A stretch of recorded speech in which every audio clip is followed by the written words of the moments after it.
আসসালামু আলাইকুম গাইস, কি অবস্থা? সবাই কেমন আছেন? আশা করি সবাই ভালো আছেন। আমি আলহামদুলিল্লাহ ভালো আছি। দেখেন, বাইরে এক পিস পুটিং খাইতে গেলে 100 টাকা দিতে হয়।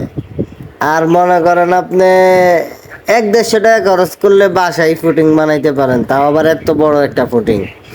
এর জন্য আপনারা শুধু এই যে পুটিং বসানোর জন্য যে এই পাত্রটা দরকার, এটা কিনে আনতে হবে।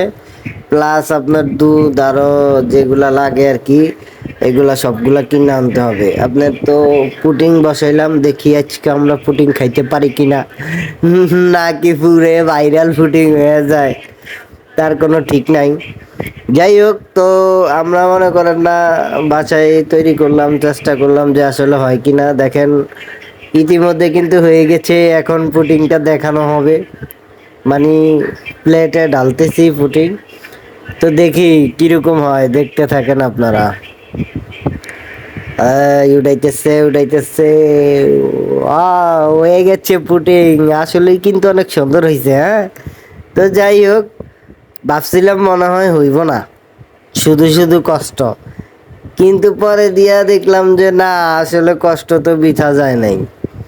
আলহামদুলিল্লাহ ভালো হয়েছে, অনেক সুন্দর হয়েছে। দেখেন চাইরো কিনার, দেখেন খুবই সুন্দর হয়েছে। প্লাস আপনার দেখতে অনেকটা মানে লোভনীয় মনে হইতেছে, হ্যাঁ। যাই হোক, কাটতেছি, দেখি কাইটা দেখি যে আসলে কতটুকু কি কিরকম হয়েছে না হয়েছে। তো যাই হোক, আপনারা নিজেরা চেষ্টা করলে নিজেরা বাসায় তৈরি করতে পারবেন। আরেকটা বিষয় হয়েছে, আমার যেই ফ্রেন্ড ফলোয়ার আছে, অনেকে ফলো দেয়, ফলো দিয়ে আবার আনফলো করে, ঠিক আছে। তো এরকম ফ্রেন্ড ফলোয়ারদেরকে বলতে চাই, ভাই আপনি যদি ফলো দিয়ে ফলো না রাখতে পারেন, তাহলে আপনার ফলো দেওয়ার দরকার নাই। আপনি তো এমনিতেই সামনে গেলে দেখেন, না দেখলে তো কিছু করার নাই, ধাক্কা দিয়ে উপরে